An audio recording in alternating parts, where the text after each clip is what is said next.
This is Space Minds by SpaceNews. In this episode of Space Minds, senior staff writer Jeff Foust moderates a panel at the Johns Hopkins University Bloomberg Center, the next installment of the center's Discovery series.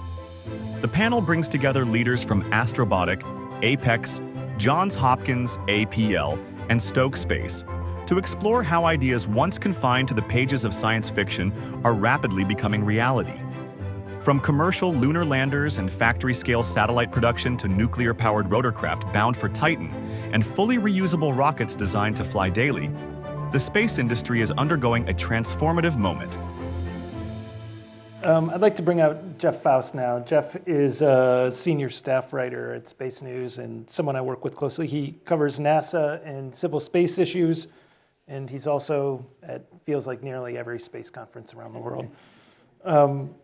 So I want to ask you, Jeff, a question I asked Marshall, which is, what's one moment or one technology that changed what you thought was possible from, let's say, the last 20 years? Yeah, I think one of the biggest fundamental changes has been in launch. Launch used to be fairly scarce. Each individual launch was an event. And worldwide, there might be 60, 70 launches a year. This year, we're on pace for more than 250 launches worldwide. One company is going to do 150 plus of them alone. And changes, particularly in reusability, being able to recover and reuse parts of vehicles has really changed the economics of that and has really opened up space to be able to do a lot of these things like commercial space stations, like satellite constellations, like all of these other emerging applications. Launch is sort of like that fundamental building block that makes that happen. And we were talking earlier, just the number of records, it seems like, even that were set last month. I mean, you talked about most launches for the year, most launches, SpaceX had what, the most launches in a month last month? Yeah, from one particular launch site, yeah. So, I mean, the pace is growing, it's accelerating, it's not showing any near-term signs of slowing down, specifically as more companies get involved and new entrants come into the market and start launching as well. So again, that's fundamental because without space access, a lot of these great ideas that people have for emerging space applications literally can't get off the ground. Great. I think, do you remember that first launch or the first reusable launch that you just thought, hey, this is going to change everything? When SpaceX was able to land a booster for the first time, and this was about a decade ago, people were saying, oh, it can't be done, it's too difficult. Right. And they did it, and it's like, the game is changing. And if they can recover it, then they can reuse it. And now they are literally reusing boosters 30 or more times. So that has really, what started a decade ago by simply landing a booster has now turned into a change in the paradigm. And now everyone else has to say, well, we're going to be doing reusability as well, or else they feel like they're going to be, left behind. Yeah, and I think we talked a little bit about this with, particularly with reusability. If a rocket is used just once, it's like, hey, what's going on with that? Or even how we think about launch at SpaceNews, we don't cover every launch anymore. It's not necessarily news anymore. Yeah, the individual launch is, like I said, no longer sort of like that scarce event that warrants coverage in and of itself. Now you look at, well, what's on board? Is it just another set of Starlink satellites? Probably not a big event. If it's a major NASA mission, obviously, or an unusual payload, that gets covered. But you have to start doing, sort of these decisions that even several years ago, we would never have imagined thinking like, are we going to cover this launch or not? Right. Now we have to ask that question. Great. Jeff, it looks like our panel is ready. All right. Looking forward to it. Thanks, Mike. Thank you.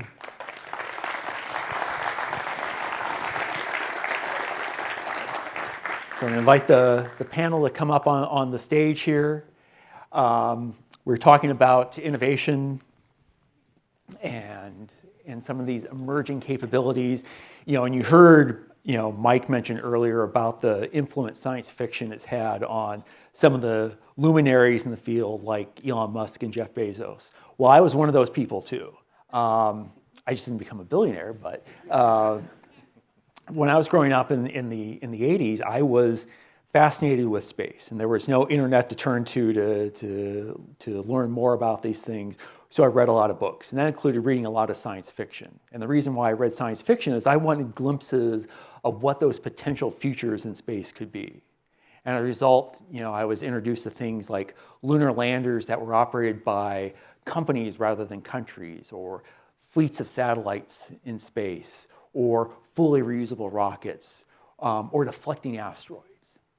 Well, fast forward now to 2025, and the people up here on the panel have done or are doing all of these things.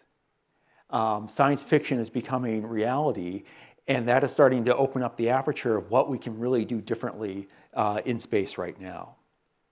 And so really the purpose of the next 50 minutes or so is to talk about not just what these companies and organizations are doing, but to look more broadly at the issue of innovation in space. What are some of the key technologies, key enabling factors that cause this explosion in space activities that we're seeing today?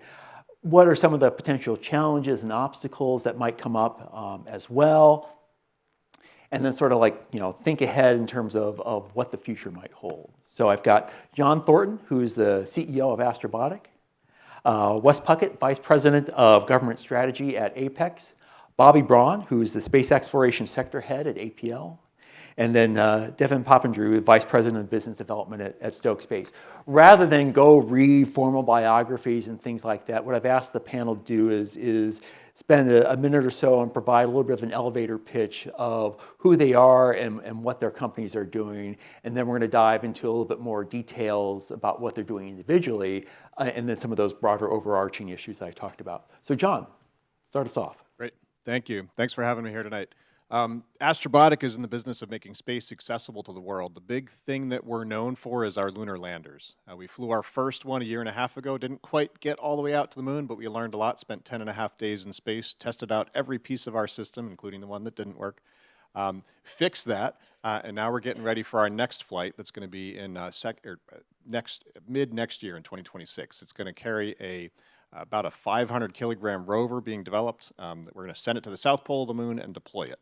The other things that we do, we're building a power grid for the poles of the moon that we call lunar grid. To me, it's one of the biggest things that's happening, coming out right now, is building that power grid, making the moon sustainable. And then the other thing that we're doing here on Earth is building reusable rockets, starting small scale and scaling those up over time. So Astrobotic in a snapshot. All right. Wes. Yep, and I'm Wes Puckett, Vice President of U.S. Government Strategy at Apex. Apex, we're really laser focused on the manufacturing problem. So we see scale in the space industry as the huge knob that needs turning right now. And so I've seen, throughout my career, it's really pretty straightforward these days to get one demonstration mission up and working. And then what happens is, if you haven't designed for manufacturability, you haven't worked out your supply chain, you haven't worked out your manufacturing processes, you all of a sudden have 2 to 3 years to get to the scale that really is possible today. And so what we're doing is just solving that problem for the bus, which carries the payload, from the beginning. We really want to create the infrastructure for payload providers to be able to have as little friction as possible getting their missions to space. And I think that's going to enable much wider proliferation across the industry. So we're happy to be here. Thanks for having us. Bobby. Thanks, Jeff. Bobby Braun from the Johns Hopkins Applied Physics Lab. I'm thrilled to be here with you all this evening. APL is a defense and national security lab that also has a significant footprint in civil space. And in the civil space area, primarily for NASA, but also for NOAA, we build one-of-a-kind, first-of-a-kind space science missions. So we don't compete with industry. We often collaborate with industry in executing these missions. But we go after very significant science and technology challenges that haven't been done before in space. Things like the DART asteroid deflection mission that you referenced, or Dragonfly, a future mission that's going to go out to Titan. An ocean world like the Earth in search for the origins of life. We develop these technologies, we develop our scientific theories, and then we share them broadly across the U.S. With the goal of improving and growing the U.S. space economy. In addition to what we do in civil space, we do a lot of work in national security space, and that area has been growing quite a bit lately. Devin.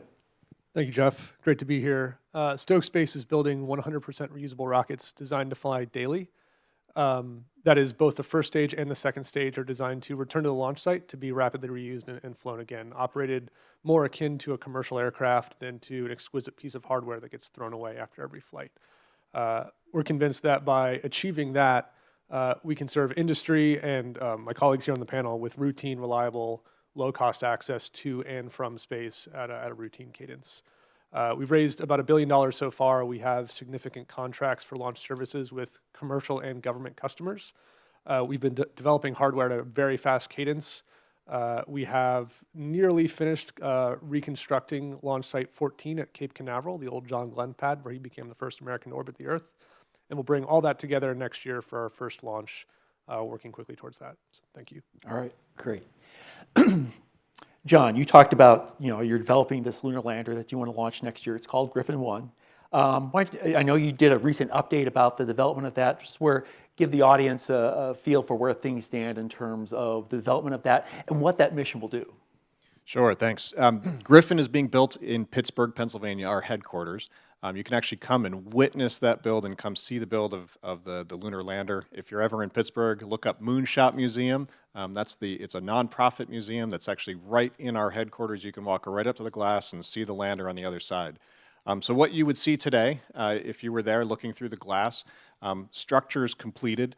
We've got some tanks sitting in the background. We're going to have another tank later this week. Avionics and solar panels are just waiting in the wings to be integrated onto the vehicle. All of the propulsion lines are all welded up. That was a big challenge. Welding thin-wall titanium tubes is really hard, it turns out. So it's all built up, ready to go. We're going to be, in the next few months, finishing the integration and sending it out for test over at NASA Glenn. We'll send it through all the environmental tests necessary for the spacecraft, so thermal vacuum chamber. We'll put it on a giant vibe table. We'll do EMI, RFI, and then we ship it down to the Cape for flight. This lander is very large. It is going to use the full capacity of a Falcon Heavy launch. So that's about 3 times a Falcon 9 launch that launches very, very frequently. So Falcon Heavy is going to boost this lander into translunar injection, which is essentially like shooting a rifle at the moon. That's where our job starts. We're the little bullet coming out of that rifle being shot at the moon. Our job is to control that trajectory, make sure that we line up when in lunar orbit and just catch it just right, slow down into lunar orbit. Spend a little time there, make sure we're just right over our landing site, fire the engines, descend down to the surface, and then deploy our payloads. We'll operate for about 5 or 10 days on the surface of the moon. Yeah, that's short. And that's because when the sun sets, it gets really, really cold on the surface of the moon. It gets down to liquid nitrogen cold and stays that way for 2 weeks. So think about trying to start your car in the cold. Same kind of problems happen on the surface of the moon, except to the extreme. So batteries will fail, all kinds of things will fail. In the future, we're going to solve that with LunarGrid being able to power through the night. But for this first mission, just a couple days on the surface. But importantly, that's going to show a deployment of a very large rover that goes to the pole of the moon. It'll be a mobility platform being developed by a partner in LA, and it's going to demonstrate large-scale mobility across the surface of the moon and potentially even go into some of the lunar night and some of the permanently shadowed areas. So really exciting mission. Stay tuned. Come check it out in Pittsburgh, and certainly tune in for the launch next year. And you had to pivot a little bit with that mission because originally the payload was going to be a NASA rover. NASA changed its mind on what it was going to do with that mission last year. Talk about what you had to do in terms of changing the plans for the mission and what you see as sort of, who wants to send stuff to the moon? Yeah, so we started this mission actually back in 2020. This was our second lunar mission that was awarded, and it's part of NASA's big commercial initiative to go back to the surface of the moon called CLPS. It's Commercial Lunar Payload Services. For the very first time, NASA is buying end-to-end commercial delivery to go to the surface of the moon. That means, hey, commercial players, I've got a payload that wants to go, i.e. some kind of science instrument. How much would it cost me to get that to the surface of the moon? Commercial players like us, we get awarded that contract. We go buy a launch, we build a lander, send it all the way out to the moon, operate it. and send that data back for our customer, for NASA in this case. So our second mission was actually intended to have a rover called Viper on it, which was a water-seeking rover to go to the pole of the moon and drill for water for the very first time, which I was particularly really excited about because I had worked on that 15 some years ago at Carnegie Mellon, one of the first iterations of that. But unfortunately, NASA made a decision to pull that payload off and put it on, just recently, news to put it on a different lander. We were very lucky to be able to find a payload that had very similar interfaces that could be put on top of this vehicle built by Astrolab, Astrobotic, Astrolab getting together, match made in heaven.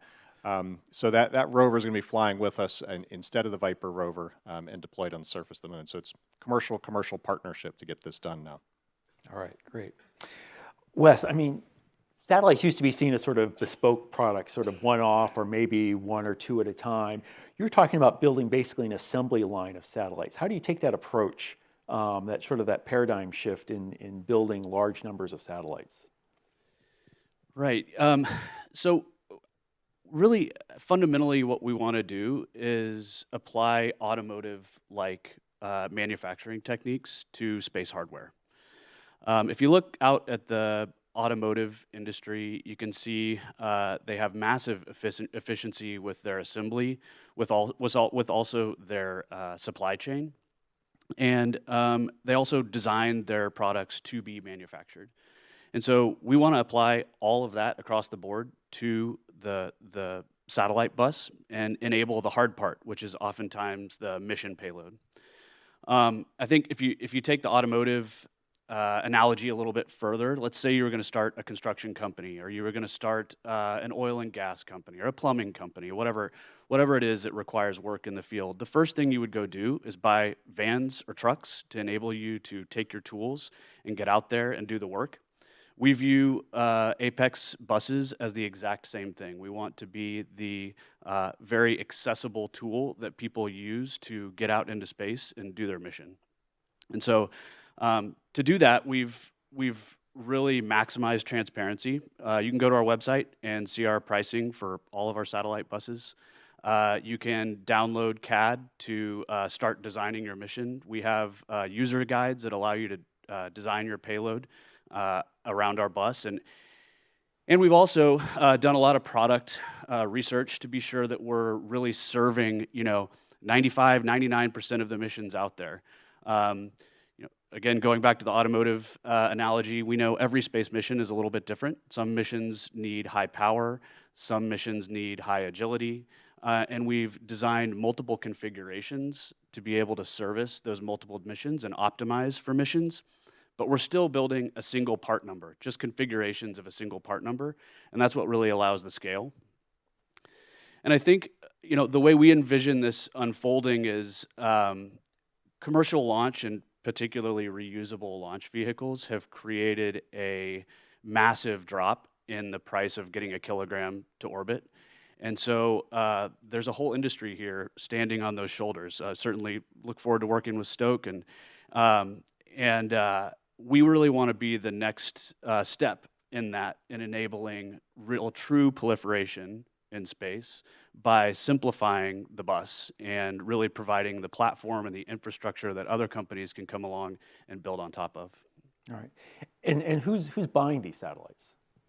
Great question. So we have a really good mix of commercial and government customers. So far, our demand is really just right in line with our manufacturing ramp, and so great customer base right now. All right, great. Bobby, we heard a little bit earlier on about Dragonfly, one of the missions that you're working on there. And I think it's useful to talk a little bit about that mission because it's fascinating from a scientific perspective, but there's a lot of great technological innovation that's required to carry out this mission. So maybe talk a little bit about what what this mission is going to do and what you're having to develop, what you're having to sort of innovate to create something that can literally fly in the atmosphere of another world. Yeah, sure. Well, if you like NASA, you'll love Dragonfly because, it's the most audacious and the most NASA mission that you could imagine, right? It's a flying vehicle, so it touches NASA aeronautics. It's a science mission, it's laden with high-tech science instrumentation. It certainly is an amazing piece of space technology, so it touches the technology directorate. And we are definitely exploring a new world, Titan, right? So it really is, one of the most audacious things that NASA is pursuing at the moment. We at Johns Hopkins are leading that mission on behalf of NASA, but we have partners all around the country. I think we have 80 different organizations that are involved in the development of Dragonfly. We're at the point right now where all the designs are finalized and we're actually building test hardware. We're just starting to build the flight hardware. Actually, the flight radio was just delivered to the integration and test area. If you were to go out to Lockheed Martin in Denver, you'd see our 5-meter diameter aeroshell and backshell structures already built, ready to go. So there's a lot of hardware. Between now and, let's say, the next year, all the hardware is going to start coming together. So it's a really interesting time. The mission's on track to launch in July of 2028. Now, the mission itself, Titan is an ocean world, much like the Earth. So we're going there to learn about the early Earth. And we're a mission of scientific exploration, meaning we're taking along with us a whole bunch of science instruments that are going to talk about the chemical building blocks of life. So we're literally going all the way to Titan, the moon of Saturn, out in the outer fringes of our solar system, to learn about how life may have formed here on the Earth. We're a flying machine that is powered by a nuclear system, by a radioisotope thermal generator that produces electricity. That electricity goes into a battery that we're taking with us, and that battery either powers our science instrumentation, or powers our ability to fly, or powers our telecom system to send data back to Earth. There are no other spacecraft at Titan today, so we have to communicate directly all the way from Titan to Earth. We have to send commands from the Earth to Titan. And so that's another way of saying our system has to be largely autonomous, because for most of the day that it's operating, it'll be on its own. We'll send it some basic commands like, hey, go explore over there, or take a day off and charge up. But generally speaking, it'll figure out which instruments to use given its power levels, how far to fly, where is a safe landing site. And over the course of about 3 1/3 years, which is the primary science mission, it'll cover a distance from DC to New York, right, across the Titan surface. So think about the broad range of terrain, surface infrastructure that we're going to get to explore over that time. It's a really exciting mission, and we're super pleased to be pursuing this on behalf of NASA. Yeah, I can't wait for that. Devin, we've talked, we've heard earlier about the importance of reusability when it comes to launch. And you are taking the path of developing something that's a fully reusable vehicle, and that both the first and second stages are designed to come back and be reused. That seems like a very logical thing to do, because we don't tend to throw away parts of airplanes when we're flying or things like that. Why is a fully reusable vehicle so hard to do? Why we're only to the point where only now companies like Stoke can really take this on? Yeah, it's a great question. There's a few reasons for that. Where my mind first goes is to mass. On an upper stage of the rocket, the upper stage gets to orbit and deploys the payload in orbit, which means every single kilogram of upper stage that you devote towards reusability, maybe that's a heat shield or landing legs or other systems, that is one less kilogram of payload, which is what you're getting paid for, that can be placed in that useful orbit. So it faces some pretty challenging economics when you look at it just the face of one flight, one payload, one customer. What you might not appreciate, what might not be immediately obvious, is what that buys you in terms of flight rate. So the most powerful knob we can turn on the economics of launch is increasing the flight rate. The biggest cost driver of launch is your standing army, your fixed overhead, your large fixed infrastructure. If you only have a handful of flights per year across which you can amortize that huge cost, necessarily your price has to be very, very high. And of course, you're flying infrequently, which means launch is constrained and expensive, which is good for nobody. So that's what we want to solve with full reusability, is increasing that high cadence flight. The other reason that it's challenging is sort of for the same goal. If you don't solve the cadence problem by being rapidly reusable, reusability doesn't solve you a ton of problems or solve a ton of problems for you. For instance, Space Shuttle had a reusable upper stage. It was the de facto official launch vehicle. That's how America got people and cargo to space for a long time. The cost and the time associated with refurbing a space shuttle orbiter to get it to fly again were extremely expensive and extremely long, which begged the question, why not just build a new one in between every single flight? So you have to solve the full and rapid reuse. There's two sides of that equation. What we're doing in Stoke to address that problem head on is, in contrast to traditional approaches, which you use like on Shuttle or today on Starship, ceramic tiles as insulators to protect from the heat of reentry. We actively cool our heat shield. The same way that as an industry, we have actively cooled engines, nozzles, combustion chambers. It's a super robust and resilient approach to protecting against extreme heat. It's resilient to things like bird strikes, ice strikes, foam strikes, a technician dropping a wrench, all things that happen in real life. Because you want a system that you can land it, refuel it, refit it, and refly it very, very quickly. That's what commercial aviation is like. We're not inspecting 30,000 tiles on the underbelly of an A320 or a 737. And that's what led to the economic growth that was possible with commercial aviation. And the same thing is what we're trying to achieve with access to and from space. All right. SpaceX is taking also developing a fully reusable vehicle with Starship. They've flown it a number of times. Sounds like, are you competing head to head with SpaceX there, or are you targeting a little different niche with your vehicle? Well, I think no one is in the launch market and is not competing with SpaceX, right? They're so dominant that you're absolutely competing for some of the same customers in some sections. SpaceX with Starship, I get excited about every Starship launch. I think they just did Flight Test 11. I watch every one. I think it's great for our industry, for humanity. I want to see more and more fully reusable rockets. I think that we are a medium lift vehicle. So we do go after a slightly different vertical. Starship is excellent for deploying Starlink satellites, which is SpaceX internet constellation. They also have lunar and Mars aspirations with Starship, which we're not really directly targeting. We see massive unmet demand among, you might call, third-party, medium to large constellations of satellites, like what Apex is building, who want to serve a lot of terrestrial markets, communications, Earth observation, signals intelligence, obviously national security missions as well. Those customers are not well served by the existing launch options.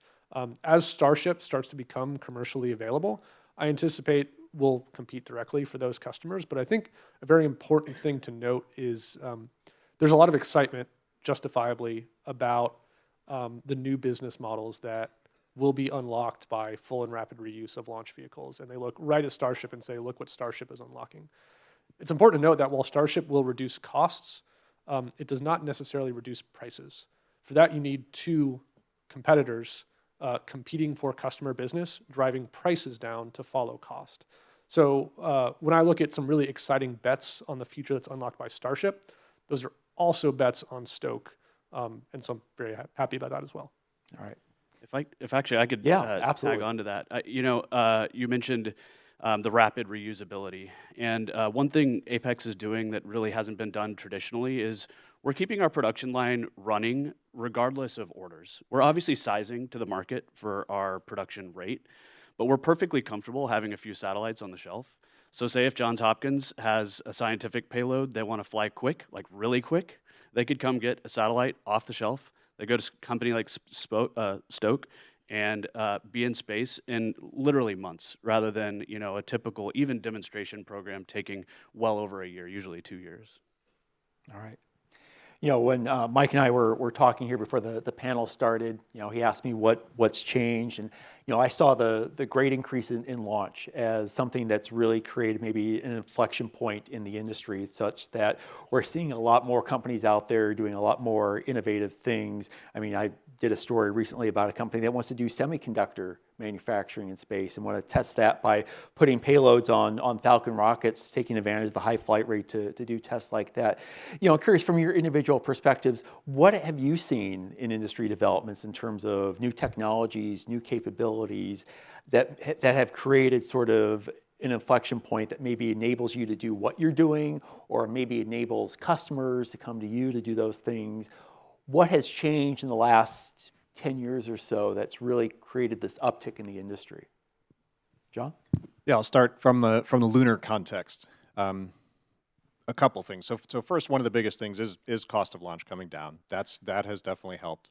The second is a little more of a people challenge. So when Astrobotic started back at 18 years ago, we would go out and say, "Oh, we're going to go land on the moon." We would literally get laughed at. I remember pitching at pitch fests, and one of the judges just laughed at me the whole time because he just couldn't believe the possibility that this could be real. That's changed now. We can say this publicly, and you probably don't think I'm crazy. Maybe you do a little bit, but there's our competitors are on this too. They're flying these landers. We're going to succeed as an industry, and NASA believes in that. We're seeing that more interest and demand from the customer side. I mean, when Viper came off our lander, we said, "Hey, who wants to go to the moon?" In a really short timeline, we had upwards of 60 players from all over the world knock on our door and say, "Hey, yeah, I want to go." We whittled that down to one. So the demand is really increasing, and we've only really just begun the trips to the surface of the moon.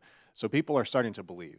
People are starting to recognize that the moon is the nearest neighbor. It's the closest thing to Earth. It's what else can you do there? Certainly science, certainly exploration. I think it's also going to be the very beginnings of resource extraction. So people are recognizing that the poles of the moon is chock full of water ice. So water you can drink, of course, you can split it, you've got oxygen to breathe, but most importantly, you can split water and condense it and make rocket fuel. So vast quantities of rocket fuel is frozen under the permanently shadowed craters on the surface of the moon. Rocket fuel in space is worth a lot. It's because you can get to back and forth from the moon, you can get out to Mars, you can go beyond. So it starts to really crack open some big possibilities. Okay, getting to the moon is possible, and it's getting cheaper. Okay, there's resources there that we can use. Okay, well, what other resources are there in space? Can I learn to live off the land? Can I eventually take those resources from space and bring them back to Earth? That's the future I believe in. That's the future that I think the moon unlocks. If we can learn to do that on the moon, we can someday learn to use the resources of space and kind of expand our economic sphere here on Earth and start digging in space and protecting our delicate blue planet. So to me, it all starts with the moon, and it starts today with what's going on. And I'm starting to see those little unlocking tipping points happening, and it's really exciting from a commercial perspective. Great. Bobby? Yeah, that was great. If I could add to that, in addition to launch, I think one of the big changes has been a reduction in the size of spacecraft, right? So everything's getting smaller. And coupled with that is the concept of rideshare.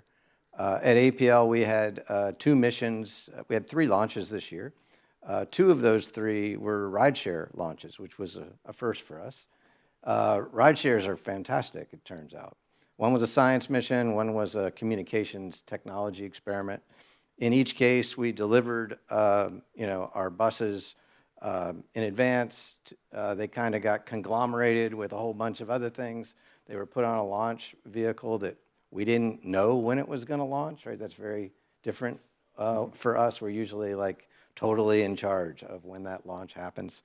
Had no control over that. They both launched successfully. Both were deployed, around Earth, and are both. One's doing amazing heliophysics science right now, and the other is basically connecting the TDRS legacy communications and all the commercial communications packages through a single modem and radio system. It's really got a lot of and basically we're eliminating roaming in space, if you will. The other area where I think there's been dramatic change is compute. Compute just keeps going up, Moore's law. That's happening in space as well, and that's leading to all kinds of advances in autonomy, autonomous systems, and eventually, I think even thinking, dare I say, AI kind of systems. But, Perseverance back in 2021, landing on Mars, was the first Mars rover that actually chose its own landing site as it was descending supersonically towards the Mars surface. Dragonfly is going to find its own landing sites every time it flies because of the autonomy built on board.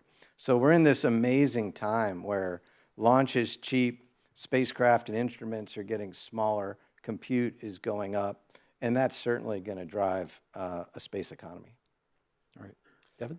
Yeah, I think that's well said. I think the way I think about it, past, present, and future, Falcon 9 from SpaceX with reusability and rideshare, as you mentioned, has shown that now a proliferated constellation of small satellites is economically viable.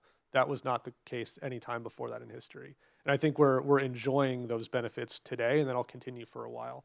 I think that longer term, we're going to see more and more launch players, including Stoke, make that even more routine, reliable, low cost, and we're going to see continued proliferation of those capabilities. I also am very excited about the microgravity manufacturing that we've talked about a little bit. It's amazing what research is being done and has been done on the International Space Station for what kind of exotic materials, biopharmaceuticals, other biotechnology can be manufactured in microgravity, and that will be drastically increase human well-being when it's done at scale and lead to huge economic benefit. But the big challenge there is getting things back down. There's a lot of life sciences payloads on ISS that successfully complete their experiment, and their experiment, the sample dies on orbit because it's waiting for a SpaceX Dragonfly down. You can't make a sustainable business when you don't have a logistics layer like that. I'm very excited about this because at Stoke, we're building a reusable, fully reusable rocket. A reusable upper stage can go to orbit with payload and come back down from orbit with payload. We call that down mass. I think if we can solve that logistics problem, you're going to see the next wave, just like reusability with Falcon has shown that proliferated LEO can be a thing. You can see large-scale manufacturing of very, very high-value materials in orbit to serve terrestrial markets. I think that's probably the next-gen thing. Of course, very excited about that. All right. Wes? Yeah, so obviously launch cost has enabled a huge number of missions, and I already spoke about us wanting to be that next enabler, really providing the infrastructure and making it easy for people to take missions to space. One area I think we're excited about is, to date, it's really been focused on low Earth orbit. And I think as launch cost continues to come down, geosynchronous orbit is also going to get cheaper. And there's a lot going on up there. So we're excited to partner with SSC and other missions going up to geosynchronous orbit and see that regime really built out. Great. SSC being Space Systems Command? Yeah, the Space Systems Command. Thanks. We love our acronyms in the space industry. Looking ahead a little bit, Bobby mentioned it briefly. You can't escape talking about AI. It comes up in every facet of our lives these days. I'm curious how you're using or considering using AI, either in space or on the ground, to help your missions. Is it as much a game changer for space as it's shaping up to be for other facets of society? So I think we're using it to some extent in the design process now, especially in software development. I think also, obviously, we've flown some payloads that have compute in them, and we'll certainly continue to do that as people move compute to space, and we're eager to support the proliferation there. The other aspect, whether this is AI or autonomy is probably debatable, but as these constellations grow, especially in a very crowded low Earth orbit, autonomy, especially for collision avoidance, is going to become a very important part of any space architecture, and so we're certainly investing in that.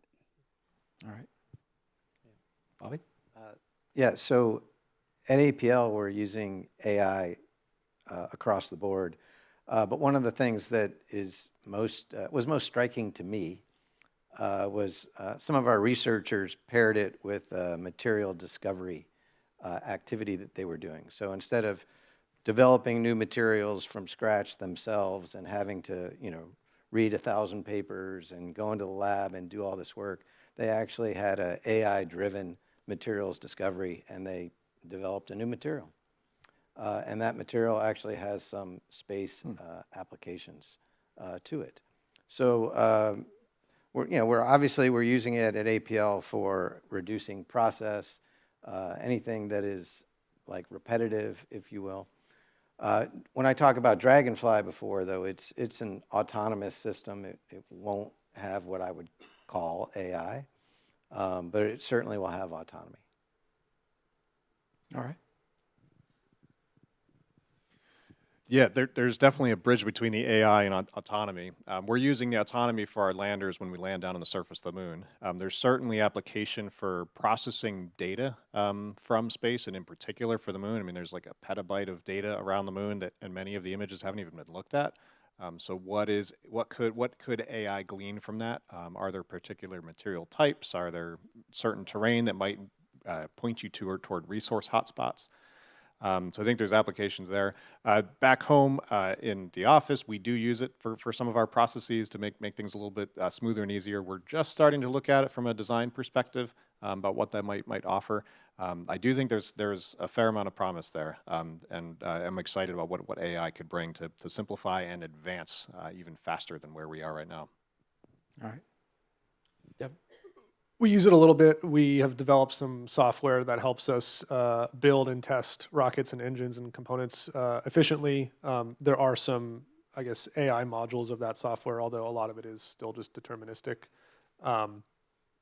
We probably don't use it as much as the application layer would. Some of our customers will. So it's still pretty, I guess, targeted in how we use it. All right.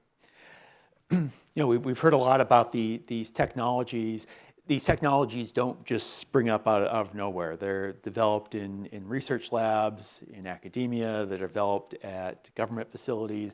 They're developed in the private sector as well. And I'm curious, sort of that interplay of innovation in the public sector moving over to the private sector, but also innovation taking place in the private sector now that it can now be taken advantage of by the government. And I'm curious, start with the companies on the panel.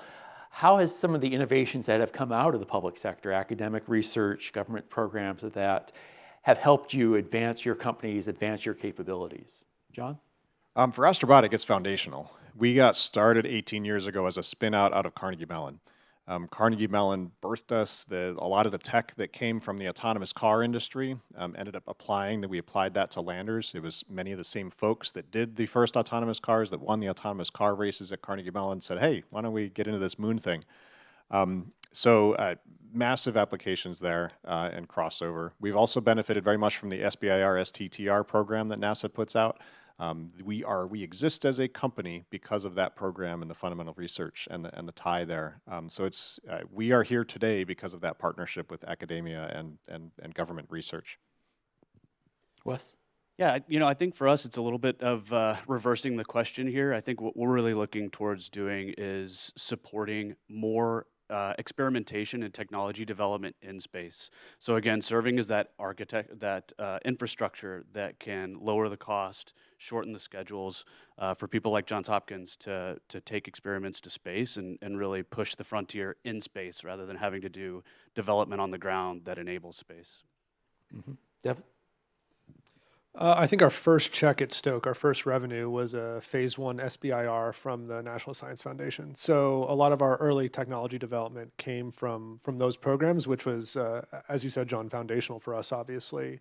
That was essential to get started. I also think that we've been able to catalyze a lot of the investment and the progress we've made as a company since that, because private investors see commercial opportunity in what we're building. That's further strengthened when we get the government commitments like Marshall talked about earlier tonight. Basically, we've shown investors that, look, we got started with some money from academia. There's huge government upside and there's huge commercial upside when we start to execute and build what we've been developing. And that helps the private capital flow and helps us get to where we're going. All right. And Bobby, as you're seeing all this innovation that's taking place in the private sector, are you thinking about how you can bring that into APL and perhaps offer the government new capabilities, new missions, lower prices, things like that? How are you approaching what's going on privately? Well, the short answer to your question is absolutely. So, I mean, APL exists not just to do these first-of-a-kind, one-of-a-kind missions, but to figure out ways to basically bring that value to the government cheaper all the time. We pride ourselves on not just hitting our technical milestones, but cost and schedule as well. And so when there are innovations in industry that can benefit our missions, we jump on them. I mentioned the large team that we have on Dragonfly, for example. You know, we're not building it all in-house. So it goes both ways for us. So we recently licensed like a software-defined radio that Rocket Lab, for instance, is selling commercially now. If you go and buy something called the Frontier X radio, it was actually a long time ago, it was an APL product. They licensed it from us, and now when we fly that radio, and we do on some of our missions, we just buy it back from Rocket Lab. They can make it much cheaper than we were making it, and so there's a value stream there. We also have a partnership right now with Intuitive Machines in position, navigation, and timing, in particular for cislunar space. So they're building out on behalf of NASA position, navigation, and timing network. Some of the basic research and technology that's going to help them do that network is coming from APL through a licensing agreement. All right. I know when some of you registered, you were given the opportunity to submit some questions or suggest some topics to discuss. And I think several of them could be summarized as, well, what about China? And certainly we are seeing a lot of, capabilities growing in China in space, developing a lot of the same things that you're talking about up here in terms of reusable rockets and constellations of spacecraft and such. And so how are you thinking about China as a competitor or a threat or perhaps something to motivate you to pursue your own things? I'll start there from a lunar perspective. There's two sides to the coin. So one side, of course, is China's got an aggressive moon program. They were the first to land on the far side of the moon and operate there. They're discovering materials that the U.S. has not yet. They're very aggressively pushing their human program. There's certainly a race, and there's certainly been conversation about who's leading that race right now. So you could go at it from an adversary perspective. I kind of like the second lens, which is if you go back in history, this feels like a repeat of the Soviet and the American race to go back to the moon, or to land on the moon for the very first time, I should say. Yes, that was a really tight, emotional race and competitive and mattered a lot in the moment, but take a step back and that was a really good game. That was a really positive thing that pushed the whole industry forward, that catalyzed, that focused a lot of attention, a lot of investment, and catapulted our development forward dramatically faster than anything else. I think we are living in that moment today in the race with China, and to me, I think it's net positive. I think it's good because it's going to push us. If we see Chinese boots on the ground on the moon, we are going to react to that. And that's good. It's going to push us forward. If we start to see extraction of resources before us, that's going to push us too. It's good again. It pushes and makes us better. It's kind of like if you think about any kind of like a baseball game or a football game or any kind of professional sports.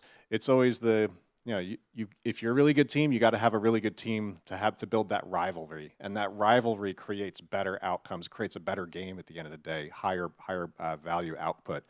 So I think that's the positive that we can take from the whole story for the moon in particular, and I think it's going to galvanize us and push us and get us to the next level much faster. Wes? Yeah.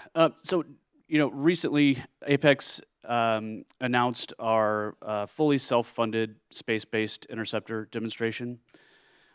So if you're not familiar with space-based interceptors, really the concept is that you would move a missile into space in preparation for if an adversary were to launch a missile at the United States, we could intercept it in a defensive way before it got here. And so I think that defensive capability is pretty universally accepted as a good thing. And so what we're going to do is we're going to launch a satellite, and we'll have a couple of demonstration interceptors. These are subscale interceptors. They're smaller than an operational interceptor would be, but really what we want to demonstrate is that we can provide the infrastructure for companies who are going to make the full-scale interceptors. We really want to be able to provide the ride to space, the care and feeding once you're in orbit, and then the ability to separate interceptors and communicate with them in that defensive mission. To be clear about what we're not doing, these interceptors are not going to intercept anything. They're not going to explode in space. We're not going to be creating orbital debris or anything like that. They'll be on a safe deorbit trajectory. But it will demonstrate that that infrastructure is there for companies who are ready to build up that full system, and Apex is ready to support that. All right. Bobby? Yeah, well, for me, China is the ultimate motivator. When I joined the space community many years ago now, there was no question that the U.S., the United States, was the supreme power in space. Space was a bit of a sanctuary for our nation, even back then. And times have changed, but I'll put our U.S. space industry up against anybody, anytime. I think we're still the innovators. I think China's super close. I mean, they're a peer in space. Some folks will call them a near peer. I'll just call them a peer. But when I look at the talent assembled here or across the U.S. space industry, when I look at the talent in the growing Space Force and all the groups that are supporting the Space Force, when I look at the talent at NASA and the research labs across the country, I'll take the U.S. All right. Devin? Yeah, I think, Wes, you brought up a great example of the space-based interceptors. SBIs, for them to be effective and always available and be able to engage multiple targets, we need lots of SBIs in lots of different orbits. And that does not happen without lots and lots of launch, lots and lots of access to space. Obviously, you know where I'm going with this, but I think that if we're competitive with an adversary, we have to have more routine, more reliable, more low-cost access universally across the board. So I think that's our motivator. That's what we're working on. I don't think we can cede having the best access to the ultimate high ground. It's very hard to be competitive if you get beat in that way. All right. Fortunately, we only have a couple of minutes left. I was hoping the countdown clock would get a last-minute hold here, like a launch. We could squeeze in some more questions, but doesn't look like that's going to happen. So I've got one more question for the panel, and that is, looking at all the things that are going on in space, what is the most interesting things that you're seeing right now, with the caveat that it can't be something that you're doing? So John, you think lunar landers are great and awesome, but you're going to have to find out something else. What else is going on beyond what you are doing in your individual companies and organizations that you think is fascinating, important, vital to the future of space? Yeah, I thank you for that question. I already was thinking about lunar grid, and I'm like, okay, can't do that.